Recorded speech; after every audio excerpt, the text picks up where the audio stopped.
मेरे चैनल में आपका स्वागत है।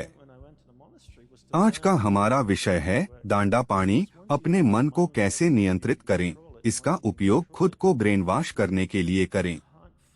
जब मैं मठ गया तो मैंने सीखा कि मन कैसे काम करता है, क्योंकि एक बार जब आप जान जाते हैं कि मन कैसे काम करता है तो आप इसे नियंत्रित कर सकते हैं, और एक बार जब आप इसे नियंत्रित कर सकते हैं आप उस पर ध्यान केंद्रित कर सकते हैं। आप उस चीज पर ध्यान और समर्पण नहीं कर सकते जिसे आप समझते नहीं। जब लोग मुझसे कहते हैं जीवन बहुत व्यस्त है, मैं सरलीकरण नहीं कर सकता, नहीं, यह आप नहीं चाहते। आपके पास विकल्प है। कोई आपके सिर पर बंदूक नहीं रख रहा है कि आपको इन लोगों के साथ संबंध स्थापित करना होगा और आपको इन चीजों को करना होगा।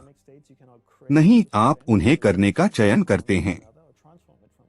लोग मुझसे यह समय समय पर कहते हैं, आप जानते हैं, मैं उद्यमियों के साथ घूमता हूं और अन्य लोगों के साथ जिनसे मैंने मिला है, उन्होंने स्नैपचैट के साथ आगे बढ़ा दिया। आपको स्नैपचैट पर होना चाहिए और मैं जैसे चाहता हूं मैं स्नैपचैट पर नहीं होना चाहता। मुझे परवाह नहीं है कल क्या होने वाला है, मैं इसे करने वाला नहीं हूं, क्योंकि मैं इसे बनाए रखने में सक्षम नहीं हूं। सही, आज मेरी ऊर्जा पर थोड़ा अधिक लगेगा और मेरे पास सिर्फ इतनी ऊर्जा है और मुझे इसे उन सभी लोगों और चीजों के बीच विभाजित करना होगा जिन्हें मैं प्यार करता हूं। ऊष्मागतिकी का कानून कहता है आप ऊर्जा का निर्माण या विनाश नहीं कर सकते, लेकिन आप इसे एक चीज से दूसरी में स्थानांतरित कर सकते हैं या इसे एक चीज से दूसरी में परिवर्तित कर सकते हैं। तो मैं अधिक ऊर्जा पैदा नहीं कर सकता, मेरे पास सिर्फ इतनी ही है, क्योंकि रात 11 बजे मैं थक चुका होता हूं और सोने के लिए तैयार होता हूं। तो मेरे पास इतनी ऊर्जा है। मुझे जानना है कि मैं कहां विभाजित कर रहा हूं। मैं हमेशा उद्यमियों से कहता हूं कि वे पैसे की तरह ऊर्जा को देखें। यह एक सीमित संसाधन है जिसे समझदारी से प्रबंधित, समझदारी से पुनर्वितरित और समझदारी से निवेश करने की आवश्यकता होती है। औसत व्यक्ति लगभग 7 से 8 घंटे सोता है, तो कहने को तो हम दिन के लगभग 16 घंटे जागे रहते हैं।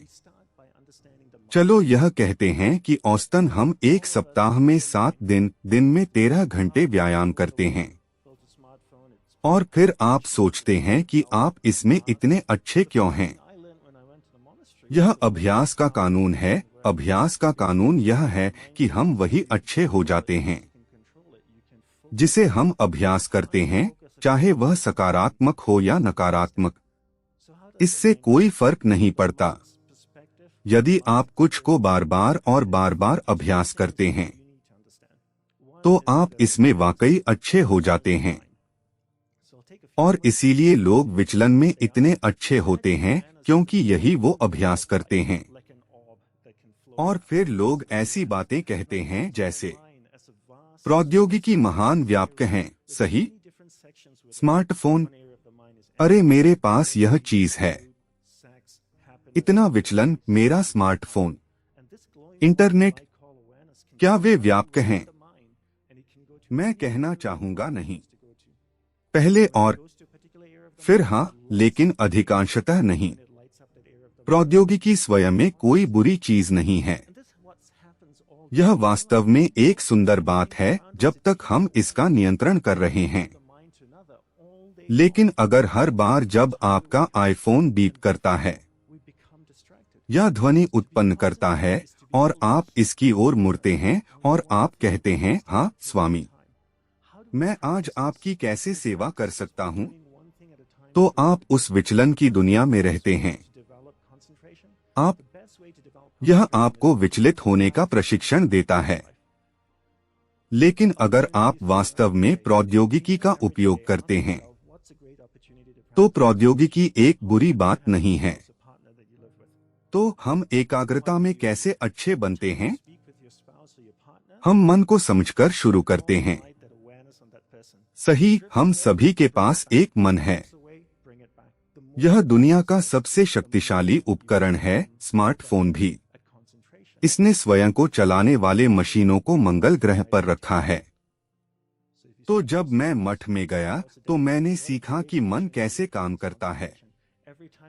क्योंकि एक बार जब आपको पता चल जाता है कि मन कैसे काम करता है तो आप इसे नियंत्रित कर सकते हैं, और एक बार जब आप इसे नियंत्रित कर सकते हैं आप इसे ध्यान केंद्रित कर सकते हैं।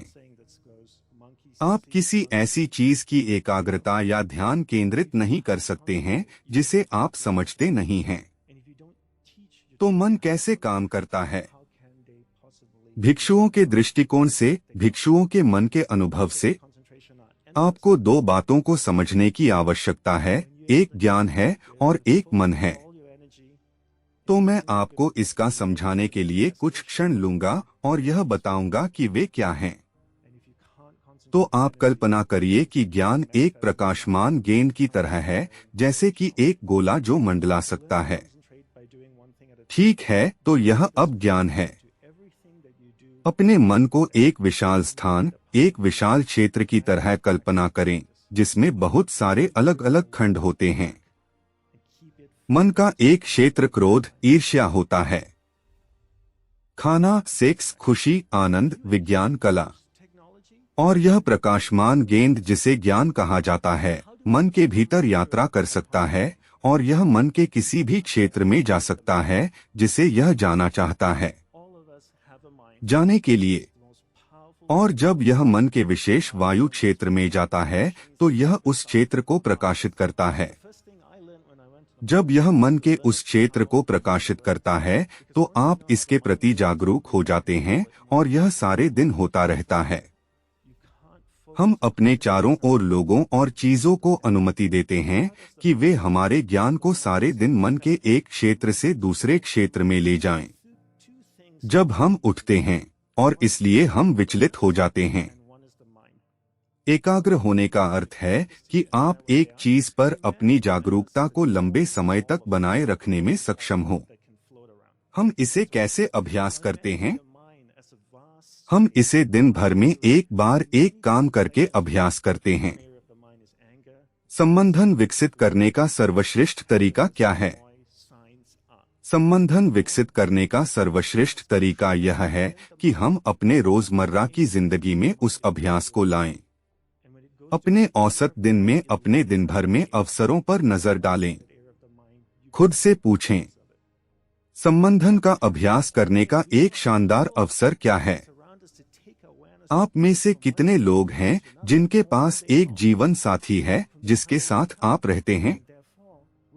आप में से काफी लोग हर बार जब आप अपने जीवन साथी या अपने साथी से बात करते हैं, उस व्यक्ति पर उस प्रकाश की गेंद, वह ध्यान बनाए रखें। यह भटक जाता है, वापस लाओ, यह भटक जाता है। वापस लाओ। जितना अधिक आप इसे अभ्यास करते हैं उतना ही अधिक आप बनते हैं। संबंधन में बेहतर, उसे अपना अविभाज्य ध्यान दें। तो अगर आप अपने जीवन साथी से प्रतिदिन 2 घंटे बात करते हैं, संबंधन का अभ्यास करने का यह एक शानदार अवसर है। हर बार जब आप अपने बच्चे से बात करते हैं, संबंधन का अभ्यास करिए। माता पिता मुझसे हमेशा पूछते हैं, दंडापनी, मैं अपने बच्चों को संबंधन कैसे सिखाऊं? बहुत आसान। पहले आप संबंधन सीखें। अब एक पुरानी कहावत है जो कहती है, बंदर देखता है, बंदर करता है, आप जानते हैं। और अगर आप संबंधन नहीं कर सकते तो आप अपने बच्चे से उम्मीद नहीं कर सकते कि वह संबंधन करेगा। और अगर आप अपने बच्चों को संबंधन कैसे करें यह नहीं सिखाते हैं तो वे कैसे सीख सकते हैं कि संबंधन कैसे करना है? वे नहीं कर सकते। संबंधन के लाभ असीम हैं, है ना? जब आप संबंधन करने में सक्षम होते हैं तो आप अपनी सारी ऊर्जा को एक ही निर्दिष्ट बिंदु में केंद्रित करने में सक्षम होते हैं। जीवन वह है जहां आपकी ऊर्जा प्रवाहित होती है। और अगर आप अपनी ऊर्जा को संबंधन नहीं कर सकते हैं तो आपकी जिंदगी में वह चीजें जो आप प्रकट करना चाहते हैं वह बहुत ही चुनौतीपूर्ण हो जाती है। तो एक बार में एक काम करके संबंधन सीखें। अपने दिन भर के काम में इस अभ्यास को लाएं। इसे अपने जीवन का हिस्सा बनाएं। अभ्यास अभ्यास अभ्यास। ध्यान को वापस लाते रहें और एक बार में एक चीज पर केंद्रित रखें। देखने के लिए धन्यवाद।